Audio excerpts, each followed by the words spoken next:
जय माता दी दोस्तों, आप सभी को आने वाले नवरात्रि की ढेरों शुभकामनाएं। माता रानी की कृपा आप पर और आपके परिवार पर सदा बनी रहे।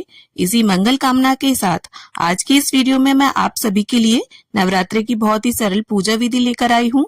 तो जो नवरात्रि की पूजा है वो बहुत विस्तृत होती है। उसमें देखिए कलश स्थापना की जाती है, ज्वारे बोए जाते हैं, नवग्रह बनाए जाते हैं और अखंड जोत भी जलाई जाती है।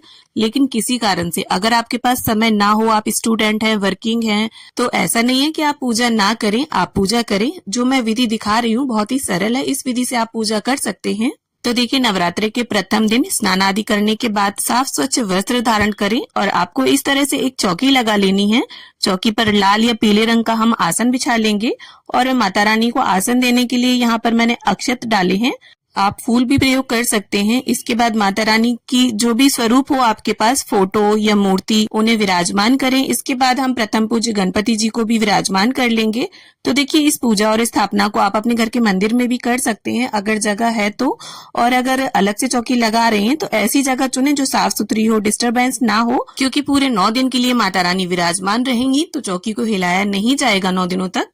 तो यहाँ पर हम कलश स्थापना नहीं करेंगे, लेकिन सूक्ष्म रूप से हम कलश स्थापित करेंगे, जिसके लिए एक आपको लोटा लेना है। पीतल, तांबा, मिट्टी, किसी का भी लोटा ले सकते हैं। उस पर स्वास्तिक बना ले, कंठ पर मोली बांध ले, शुद्ध जल भर ले इसमें और इस लोटे के ऊपर एक पूर्ण पात्र हम रखेंगे। तो यहाँ पर मैंने अक्षत रखे हैं, आप चाहें तो गेहूं भी रख सकते हैं या कोई भी अनाज रख सकते हैं आप। और इसके बाद 1 रुपए का या चांदी का हम सिक्का लेंगे और इस सिक्के को अनाज के ऊपर रख देंगे। देखिए बहुत ही सरल विधि है ये, आप इस विधि से बहुत ही कम समय में पूजा कर सकते हैं।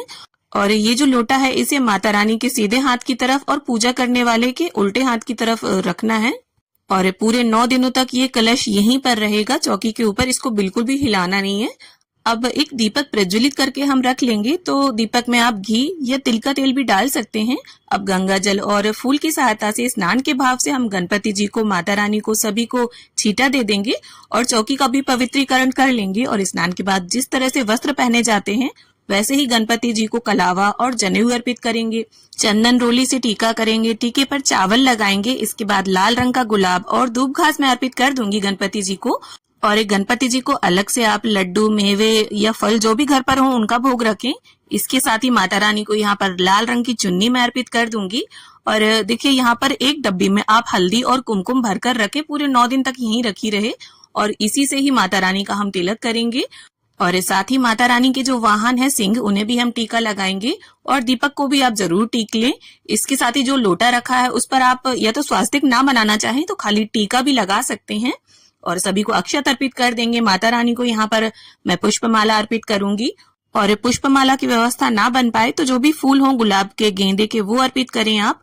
इसके साथ ही देखिए माता रानी को या तो पहले दिन या फिर आप 9 दिनों में से किसी भी एक दिन में 2 या 5 वस्तुएं या 16 श्रृंगार भी अर्पित कर सकती हैं। अब देखिए कुछ भोग में हो ना हो, माता रानी को बताशे का भोग विशेष रूप से अर्पित किया जाता है।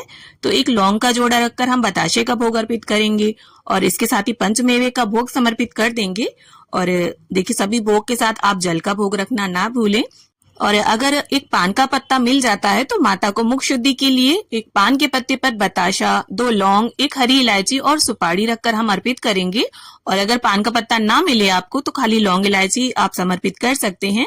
घर पर जो भी मौसमी फल उपलब्ध हो उसका भोग अर्पित करें। और इसके साथ ही देखिए अपनी इच्छा और सामर्थ्य के अनुसार पूजा में रही कमियों को पूर्ण करने के लिए कुछ दक्षिणा जरूर निकाल करके रख दें। और ये दक्षिणा जो है या तो पहले दिन या 9 दिनों में से किसी भी एक दिन आप अर्पित कर सकते हैं। इसके बाद बड़े ही प्रेम पूर्वक हम गणपति जी की, माता रानी की, सभी की आरती उतार लेंगे। शिव की जटा से निकली गंगा, आई शरण तिहारी, आदि शक्ति आदि भवानी तेरी। तो जो भी आपको माता रानी की आरती आती हो उसे गाकर आप आरती संपन्न करें और आरती संपन्न करने के बाद सीधे हाथ में जल लेकर चौकी के आसपास फिराकर पूजा का आचमन कर लें। हाथ जोड़कर माँ भगवती से पूजा में रही कमियों के लिए क्षमा याचना कर लें और ऐसी प्रार्थना करें कि माँ अपना आशीष हम बच्चों पर सदैव बनाए रखना। तो देखिए नवरात्रि की जो पूजा है वो बिना हवन के अधूरी मानी जाती है। तो आप अगर बड़े लेवल पर हवन ना कर पाए तो आप इस तरह से देखिए कपूर पर या सूखे नारियल के ऊपर घी डालकर अग्नि प्रज्वलित कर लें और जो भी भोग प्रसाद आपने अर्पित किया है उसे समर्पित करें इस अग्नि में और एक लौंग का जोड़ा अर्पित करें। और अगर टाइम है आपके पास तो उपले को जलाकर उस पर 9, 11, 21 इस तरह से आहुतियां दें। आहुतियां आप हवन सामग्री से, भोग नैवेद्य और घी से दे सकते हैं। और सीधे हाथ में थोड़ा सा जल लेकर इस तरह से हम वार देंगे।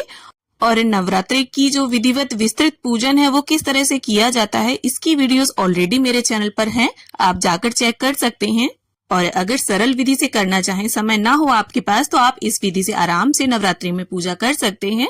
तो उम्मीद है ये वीडियो आप सभी के लिए हेल्पफुल रही। वीडियो अगर थोड़ी भी अच्छी लगी हो, थोड़ी भी पसंद आई हो, तो वीडियो को लाइक करें और उन सभी के साथ शेयर करें जिन्हें इस तरह की वीडियोस की जरूरत हो। और हाँ, अगर चैनल को सब्सक्राइब कर रखा है तो आप सभी का बहुत धन्यवाद, और अगर नहीं किया है, नए आए हैं, तो चैनल को सब्सक्राइब जरूर कर लीजिएगा।